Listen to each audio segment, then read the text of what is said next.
We need a new system. We need a new society.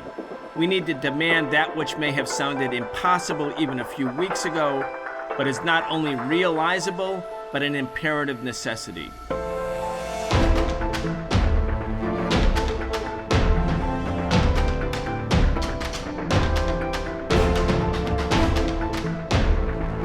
The Trump White House is at war against working-class immigrant families here in the United States and preparing to go to war against the people of Venezuela. Welcome to the Socialist Program. I'm your host, Brian Becker. Today we're talking with Claudia De la Cruz. Claudia was the 2024 presidential candidate of the Party for Socialism and Liberation. She's also the executive director of IFCO. She's a lifelong community organizer and popular educator. Claudia, welcome. Thank you for having me, Brian. I said it's a war against immigrant families. It certainly is. Right now, the National Guard from Texas has arrived in Illinois. The governor of Illinois, Pritzker, says it's nothing short of a Trump-ordered invasion of the state of Illinois.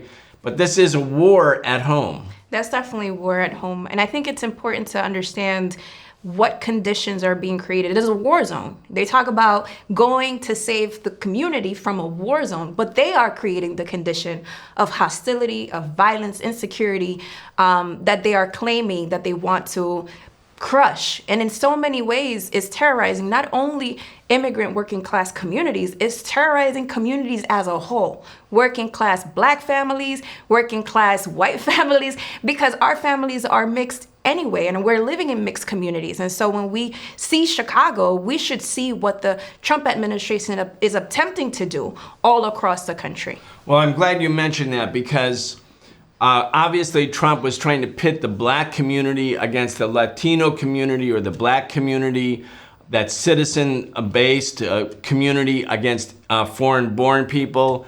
But you can see by these raids that this is a war, as you're pointing out, against all working class families, especially against the Black community in Chicago. As you pointed out, Chicago, like many other cities, Black and brown and white working class families are living close by. Again, this whole, quote, emergency that Trump has used, the language of emergency to issue executive orders to send ICE agents, masked armed people into the streets of Chicago and elsewhere. The whole thing is a fraud. I mean, there was no emergency. This is completely manufactured by this sector of the ruling class. And we need to ask ourselves, why is it being manufactured and who does it benefit? I think it's important to raise the many corporations that are actually making so much profit at this point with these deportations, with the abductions of people, with the imprisonment of people. The CEO group and the Civic Corps, which are first-class private prisons operators, just in the first 7 months of the Trump administration, have made over $600 million. From just detaining immigrant families? Yes, and we're talking about these private prisons. We're talking about companies like Amazon. We're talking about big tech, like Palantir. We're talking about all these different corporations and all these different billionaires that obviously have a hand in the Trump administration that are making profit from the suffering of communities, from the terrorizing of communities. There's a need for Trump to be able to create the conditions for these families, for these corporations and these banks to make ample profit, because ultimately he's working for billionaires, not the people. And dividing us with these narratives that it is the illegals that are criminal, the illegal these, the illegal that, is a way of justifying the most horrific and dehumanizing acts against people in our community, our neighbors, our, folks that we work with, our family members.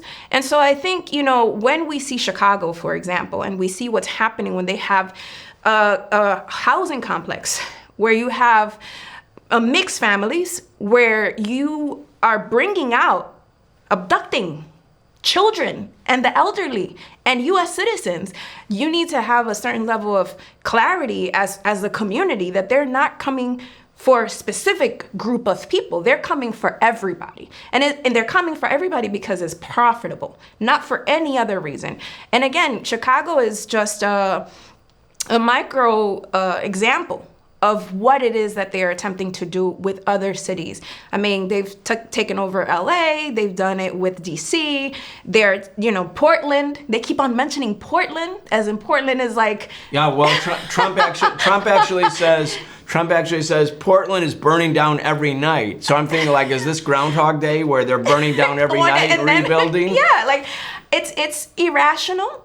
It makes no sense, but is part of a strategy to expand also in many ways systems of repression that have been there for a long time. And those people who take on the narrative of Trump and talk about this as if, again, they're only attacking criminal, undocumented immigrants and not think about the fact that they're expanding the mass incarceration that is already enormous in this country, that they are strengthening the surveillance system, that they will utilize on everyone, that they are, again, just in many ways strengthening, expanding mechanisms of repression that will not only serve to repress immigrants, not only serve to repress Black people, not only serve to repress the left, which is another term, but these mechanisms will be utilized to repress anyone that dares to speak out against the Trump administration. Yeah, I think that's very important. There's that old sort of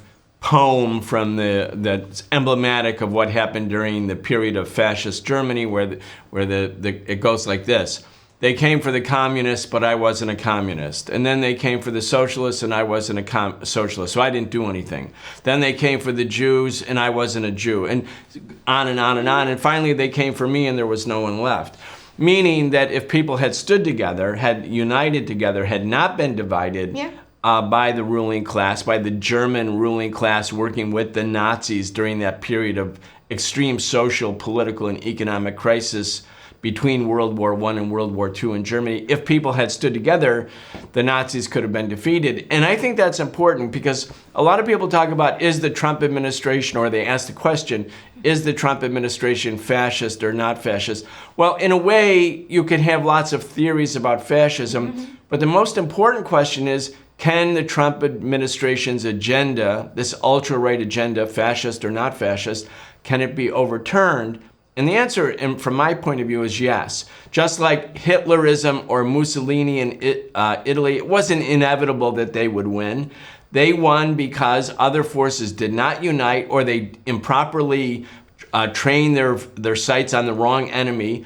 But this is a program that basically is against all working class people. Trump is hoping that some section of the white working class will think, well, I'm not an immigrant, I'm not Black, I'm not foreign born, and he's going to make America great again. And that too is a fraud. When you look at their agenda, their tax program, it's taking from the poor, taking from the working class, regardless of race, ethnicity, or nationality, and giving it to the billionaires. I think that's a very important point, that he's hoping, he's actually betting on a section of the working class, primarily the white working class, to pay loyalty to the bigotry, to the hatred, to the white supremacy. And it's also important to say that the conditions of white working class America is antithetical to that level of loyalty at this point. And it's becoming worse and worse and worse. And I feel in many ways that when we're talking about, whether it is possible to beat the Trump agenda or not, I agree with you. I think it's completely possible to beat the Trump agenda. Exactly pointing out to the concrete conditions that people are experiencing, and trying to dismantle this narrative that is, again, hitting on all the buttons that are so inherent to a culture that is xenophobic, that is racist, that is patriarchal, that is imperialist, making the connections between the different communities, and also uplifting the history. There's a whole history of resistance. There's a whole history that is grounded on the advancement of our working class struggles that is multinational in this country. And we need to be able to tap into that history to be able to build that unity that you speak of. I think in many ways, he's testing our tolerance. The Trump administration is testing how tolerant we will be to what he considers that he needs to do with force to break us.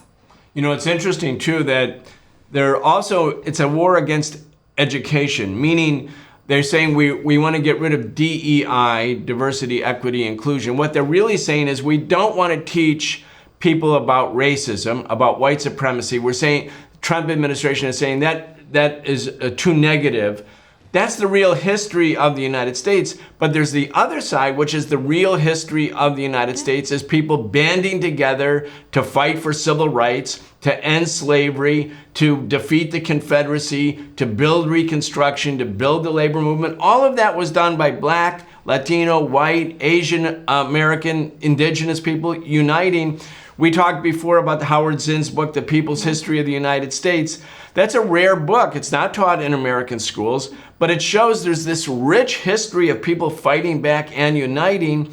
And I think it's precisely because it is so rich that the bourgeoisie, the ruling class, the capitalists in America don't want working class people to learn that history. And critically important for our class, for the working class, for this struggle to actually learn this history. We definitely have to tap into it because, again, what he is attempting to do, and I will say that even beyond Trump, right, the attempt has been to erase the history of working class people in this country, the history of socialists in this country, the contributions that socialists and communists have made to the development of this country. In many ways, a lot of the gains that we have achieved as working class people, there's always been a socialist and communist mark on it. Whether it is the 8-hour workday, whether it is, the abolition of child labor, all these things that Trump is attempting to do away with are things that communists and socialists have had a part in, and they have come in all different colors, from all different nationalities, from all different races.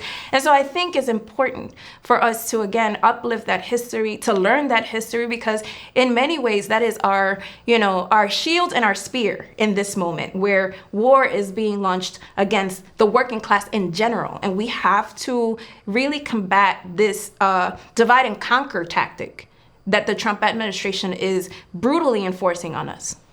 Dr. Martin Luther King Jr. Really said it best in that exactly 1 year to the day before he was assassinated, he spoke up at Riverside Church, where you and IFCO and others carry out many activities.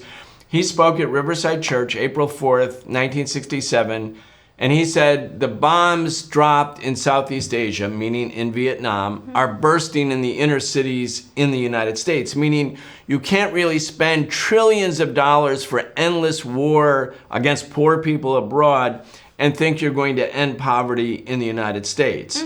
That this fate, the fate of working class and poor people in the United States and working class and poor people in Vietnam or in Venezuela or in Cuba or in South Africa, it's linked. I mean, Dr. King said this, and a year later, they assassinated him. I always thought Dr. King, if he had lived, would have been the paramount leader of not only the civil rights movement, but of the peace anti-war movement. And instead of having a mainly white, not exclusively white, but predominantly white movement here, the peace movement, and a predominantly Black civil rights movement, there would have been one giant united movement, which has been like the desperate need in the U.S. working class struggle. Dr. King had that kind of moral authority in the country and with all movements, and I think that's why they killed him. I mean, I actually do believe that he was assassinated for a reason. It wasn't an accident. Whether we can prove that or not, I don't know, but I do know that this is the great nightmare of the ruling class, is this kind of unity. That's definitely it. I mean, I think in many ways, when we want to talk about our issues in fragmented ways, it's tolerable. If folks want to talk about patriarchy and the attacks on women, that's tolerable. If you want to talk about immigrant rights as a segment, that's tolerable. If you want to talk about, LGBTQ rights, that's tolerable. If you want to talk about racism, that's tolerable. But if you want to connect all of these different issues and speak about them as a working class issues that are rooted in an economy that profits from the divide and conquer, that profits from the exploitation, from the extraction of these communities, then that becomes a problem. And that's exactly when Dr. Martin Luther King became a problem. And that's exactly when Malcolm X became a problem, when they were able to talk about capitalism as the root of all these different issues. When you touch the economic element in this country, you become a threat. Yeah. Well, let's talk about how the struggle in the United States for immigrant rights is also connected to the struggle for peace and against militarism, the same thing that Dr. King was saying. At this moment, the Trump administration has ended all discussions with the government in Venezuela, the Nicolas Maduro government. People, I think, all over Latin America are interpreting this as the precursor to all-out military aggression by the United States, Yankee aggression against this important country in Latin America. And when you think about what's motivating it, Trump and his team always say, well, it's about democracy. Well, they've supported every military dictatorship in Latin America. As a matter of fact, they train them at Fort Benning, Georgia. The CIA has been like fundamental to the creation of pro-capitalist military dictatorships in Latin America, all over Latin America. But here, underneath it all, is the economic issue that you talked about. A quick clip from Donald Trump. He says it very plainly and very clearly what they're after. Let's listen. Venezuela. How about we're buying oil from Venezuela? When I left, Venezuela was ready to collapse. We would have taken it over. We would have gotten all that oil. It would have been right next door. You know, Claudia, if there's one difference between the imperialism of Donald Trump and the imperialism of Joe Biden, it's that Trump doesn't hide anything. That's he was right. like, he's very blunt. it was about to collapse. We were going to take the oil. We should have the oil. It should belong to us. Venezuela has a huge oil reserve, the biggest in the world. Yeah, it's definitely the biggest oil reserves in the world. It also, I think at some point I heard some of the folks in Venezuela say something like, it takes 48 days to get oil from anywhere in the Middle East. Whereas if we were to get oil in the United States from Venezuela, it takes 48 hours. And I also feel like it's very important to contextualize why is Venezuela so important and why is it treated the way that it is by the United States? The United States and its imperialist government administrations, because we need to separate the people from the government, have historically followed the extractive, the looting, the neo-colonial relationships that were built in the development of America for the the Americas for America, basically. This notion that, the United States of America is the owner of the whole region. Of the Monroe Doctrine. The Monroe Doctrine, right? Exactly. Wall Street, not the people of Latin America, will determine the destiny of Latin America. Exactly. That is the approach, that is the concept, that is the relationship that the United States imperialist governments have established with the rest of the continent. And I think it's important for us to remember, right? Like you talked about the coups and you talked about the invasions. I mean, from Guatemala in 1954 to Chile in 1973 to, the attempts against the life of Fidel Castro, the attempts against the Cuban Revolution, and now Venezuela. Like, we need to be able to understand that there is the desire of maintaining a neocolonial relationship with the rest of the region, especially now that the United States is struggling to maintain its hegemony around the world. It is very important for them to be able to crush the Bolivarian Revolution, to crush the Cuban Revolution, despite of the will of the people in these countries. Because I think it's important to say that they have attempted in many different ways to crush the Venezuelan Revolution. They have sanctioned the Venezuelan Revolution. They have demonized its leaders, from Chavez to Maduro to government officials. They have, created a narrative that goes beyond Trump in terms of this narco state that there's no evidence of. And all of these attempts are there to be able to crush a system that is unwilling to negotiate its dignity to U.S. imperialism. John Bolton was Trump's national security advisor in the first Trump term. He was one of many government officials. He turned against Trump And now some people who are anti-Trump, people who are pro-Democratic Party, another section of the ruling class, they're sort of holding John Bolton up and say, see, he's against Trump, and that means we like Bolton. It's really important for socialists not to tie their fate or the fate of our movement to any section of the ruling class, to be completely independent. And it really is weird when I hear people who are pro-Democratic Party say, we like George W. Bush because he's anti-Trump, when George W. Bush was considered the biggest war criminal in this century because of what he did, along with Cheney, to the people of Iraq. 1 million Iraqis died. But now you have some people talking about John Bolton as if he's like somehow pro-democracy. I want to play a clip. This is John Bolton talking about Venezuela in the first, about the Venezuela efforts of the Trump administration in the first Trump term to topple that government. Again, a brazen, blatant kind of pro-imperial speaker. Let's listen.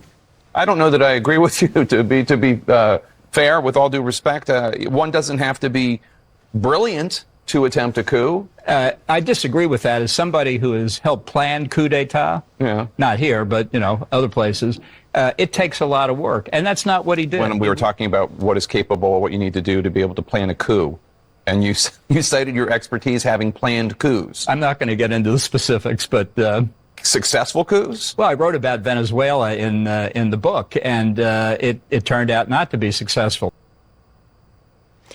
These are gross war criminals, Claudia, because he's kind of smirking there at the end. He says, yeah, it takes intelligence. I've done a few. We didn't succeed this time.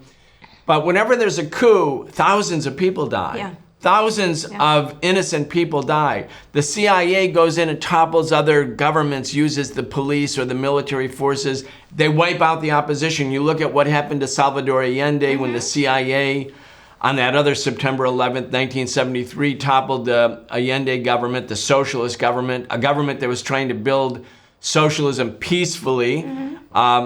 They toppled it. 30,000 Chileans died. I mean, it's not a small thing.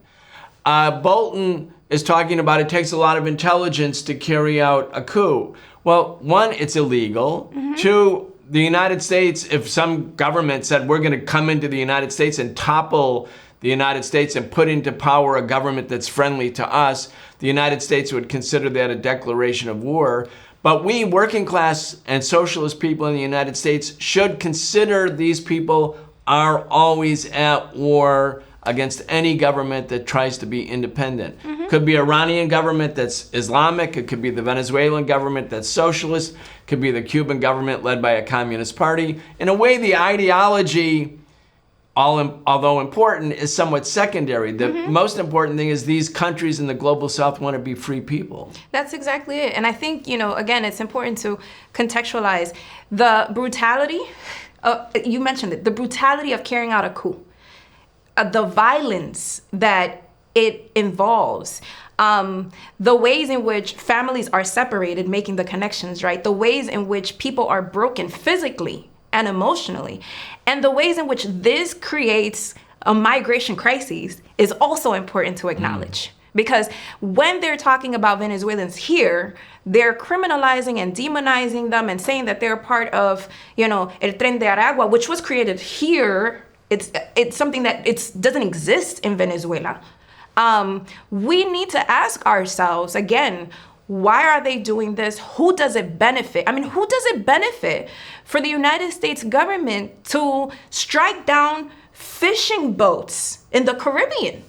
Why are they doing that? I mean, if the reality is that they are persecuting, drug cartels, which is what the Trump administration is saying, when you can stop a boat, you can interrogate the people in it, you can investigate, but you are becoming the judge, the jurors, and the executioners. And you're striking down without any type of evidence that is what you are actually hitting. And so we need to ask ourselves, what is it that the Trump administration is looking for in doing this? And what they are trying to do is build up a conflict that justifies for them to invade Venezuela because they want the oil, because they want the resources, because they want a puppet government that will be at the service of U.S. imperialists. And we need to be clear.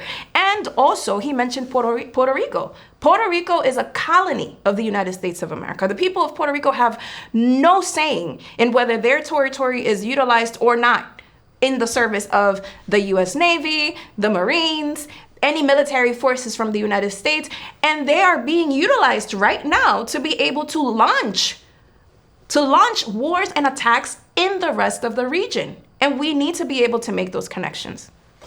In 2019, when Bolton was the national security advisor of the Trump administration, Trump tried to carry out a coup d'etat. That's what he's referring to.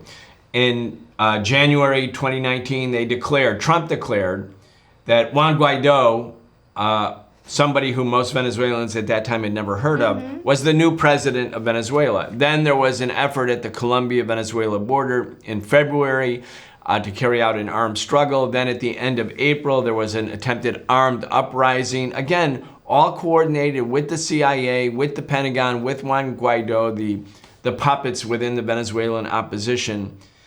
And it failed. Yeah. And during that time, I was part of a collective called the Embassy Protection Collective. And what we did is we came into the Venezuelan embassy in Georgetown in Washington, D.C. We were invited by the Venezuelan government, the owners of the building, to start to have conferences, seminars, webinars, teach-ins about U.S. imperialist policy towards Venezuela and Latin America. And while we were there, the U.S. ended diplomatic relations with Venezuela, and they seized the embassy. It's an $18 million building in the heart of Georgetown, owned by Venezuela, and the U.S. government seized the embassy itself. And diplomatic compounds are inviolable according to the Vienna Convention. You can't touch a compound, even in wartime. They seized it and they gave it to Juan Guaido. Just open piracy and theft. And in all of that time, they were sure that the Venezuelan Bolivarian government would fall. And it didn't fall. And instead, the economy, in a way, recovered. Venezuela showed that they were steadfast. There was a big part of the population that was very loyal to the revolution. And the Maduro government and the people supporting it proved that they were willing to fight to hold on. And now we have, 5-6 years later, the Trump administration saying, well, look, that didn't work. That coup didn't work.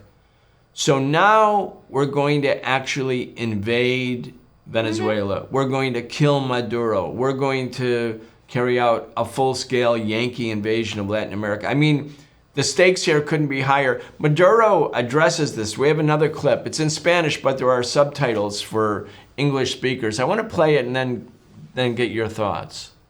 Bueno, tenemos al frente 8 barcos de guerra destructores en el Caribe. Nunca se había visto eso. 1.200 misiles apuntando a nuestras cabezas. Tienen un submarino nuclear. Y ahora dice que tienen a Puerto Rico. You mentioned Puerto Rico. The U.S. invaded Puerto Rico in 1898. Yeah. Same time they invaded Cuba. Same time they took over Guam. Then the invasion of the Philippines. The expansion of the American empire, once it had sort of dominated all of North America, was going abroad.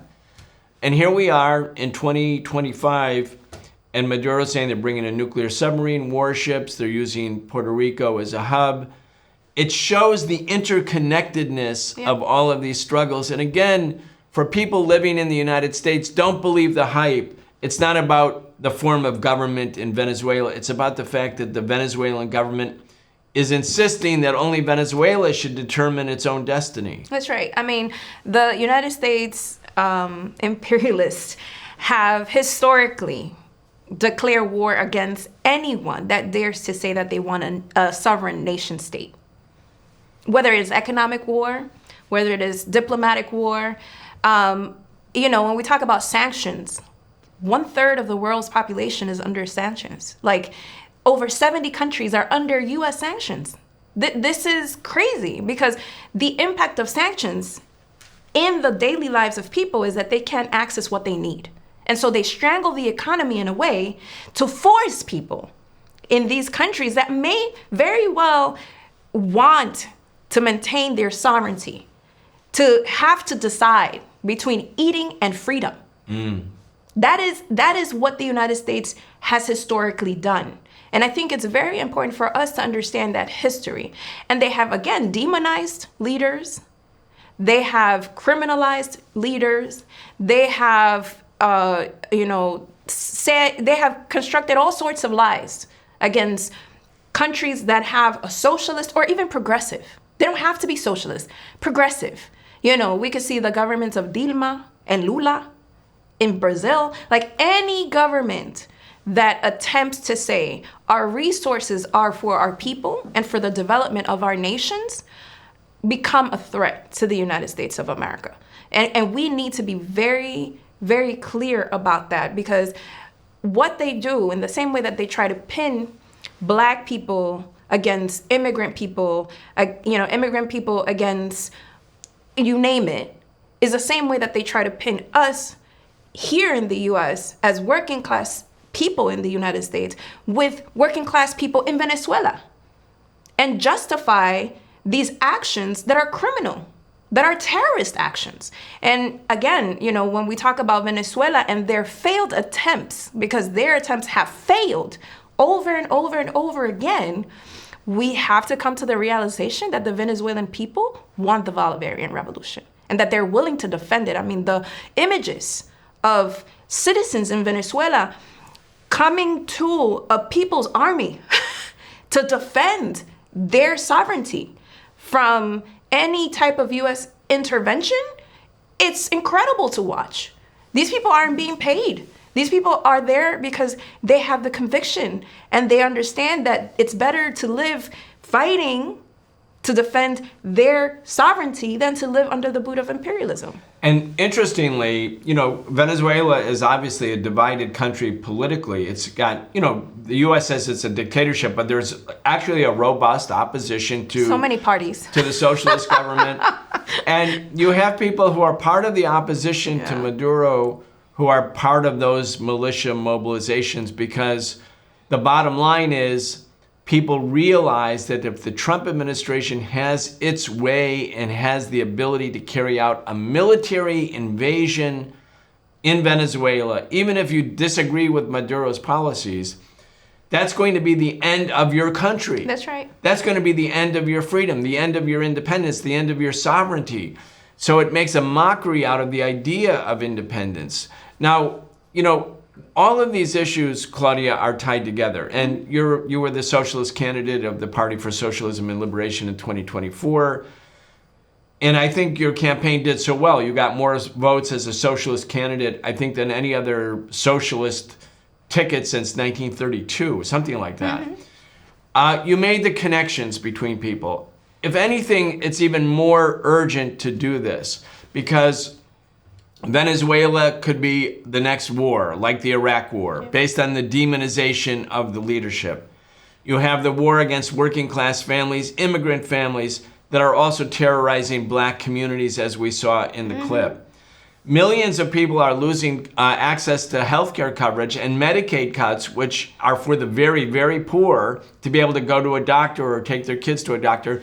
People are losing those benefits as the Trump administration carries out this tax breaks for the billionaires and the ultra rich, again, with almost no opposition, real opposition from the Democratic Party. And at the same time, there is this intensifying war against Cuba. Yeah. Now, Cuba has been a beacon, in the Western Hemisphere. And when you think about it, not just in the Western Hemisphere, Cuba, this little tiny country, an island of 13 million people, has such an outsized role in world politics. When Nelson Mandela got out of jail after 27 years in being imprisoned by a US-backed apartheid regime in South Africa, the first person he visited was Fidel Castro, because Cuba was there for Africa, for South Africa, for Angola. Right now, and starting, I think it was on June 30th, the Trump administration passed a new executive order tightening the noose on Cuba, making it almost impossible for Cuba to do any financial transaction. The impact is very dire. The country is losing access, even though it has a great free healthcare system, access to basic medicines that are needed for people to live. I mean, the U.S. government is basically trying to make life in Cuba impossible. That's right. That's what they're trying to do. And, you know, as socialists, you know, we have to talk to, and I know you've been in the leadership of this, talking to the people in the United States to show that this blockade must be opposed by people in the United States. Yeah. I think it's, you know, there needs to be a level of empathy that needs to be developed and deepened. Because regardless of whatever you think about the Venezuelan government that is being sanctioned, or the Cuban government that has been, again, demonized and has been blockaded economically, commercially, in many ways politically, whatever you think about them, you need to have empathy for the human beings that are living and existing in these countries. That's the primary thing. I mean, it is incredible to see how brutal and vicious the U.S. government has been against the Cuban people. The Cuban people.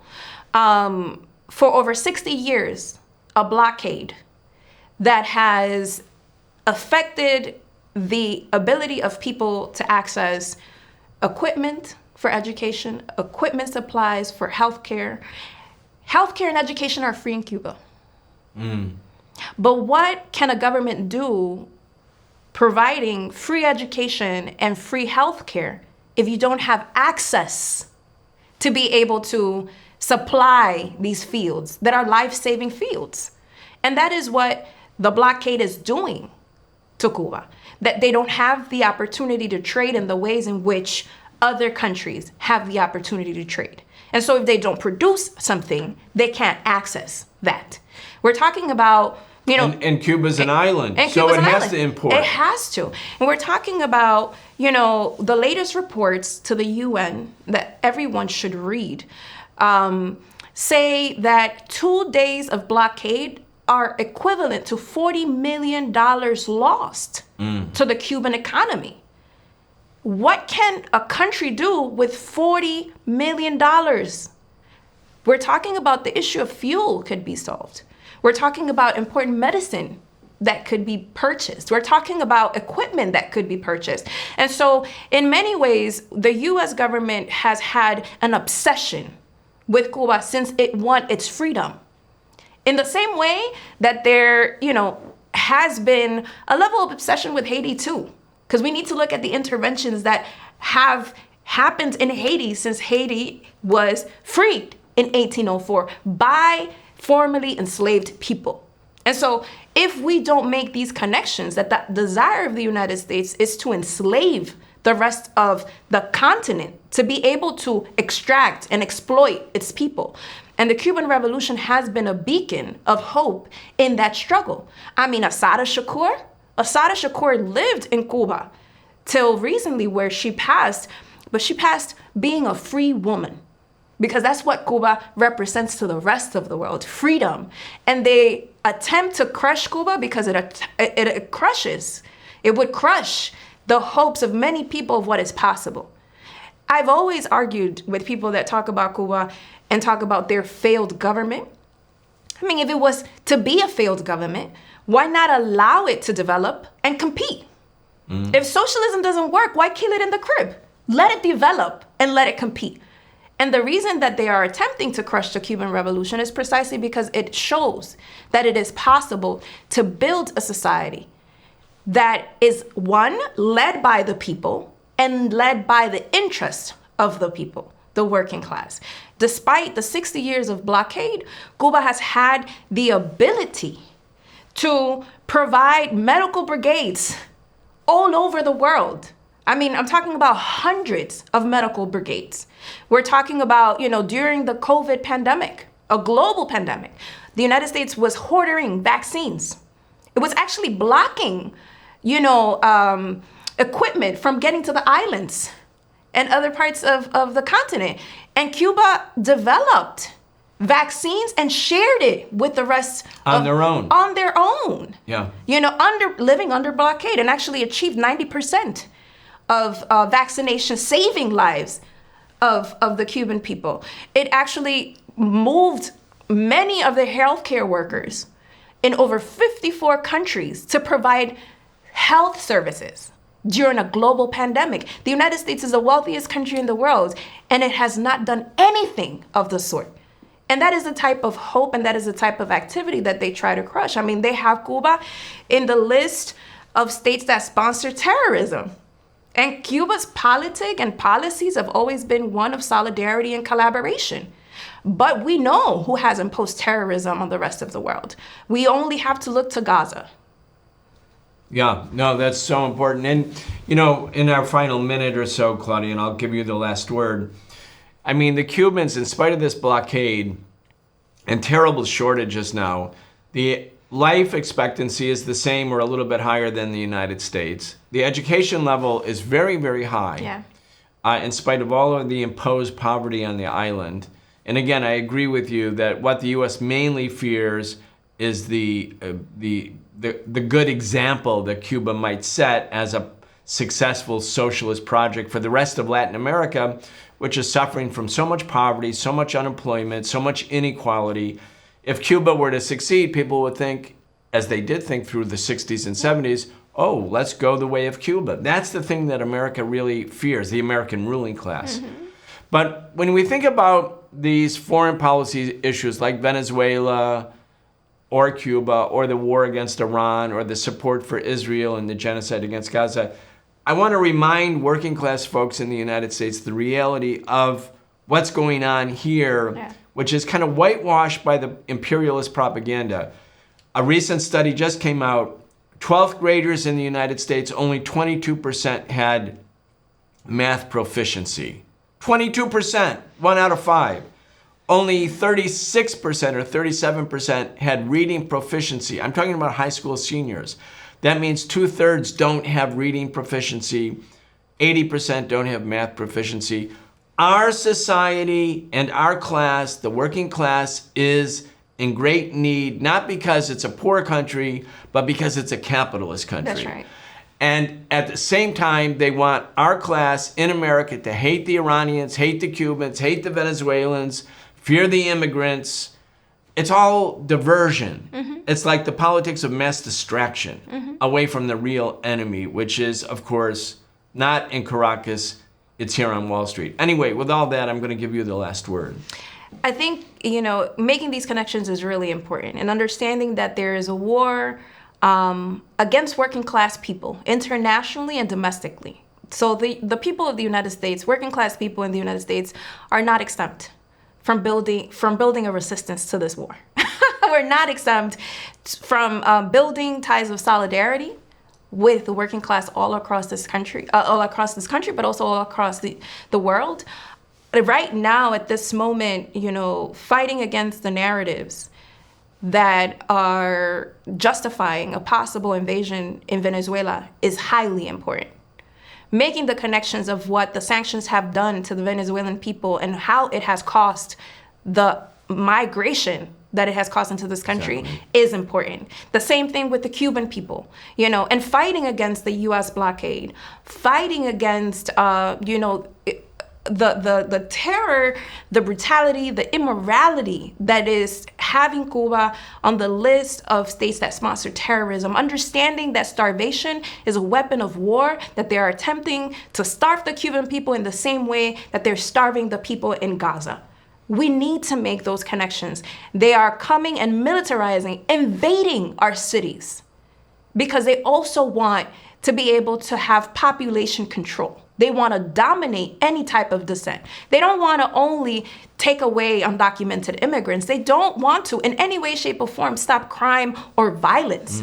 They want to stop us from having the possibility of building a real resistance to this administration and capitalism as a whole.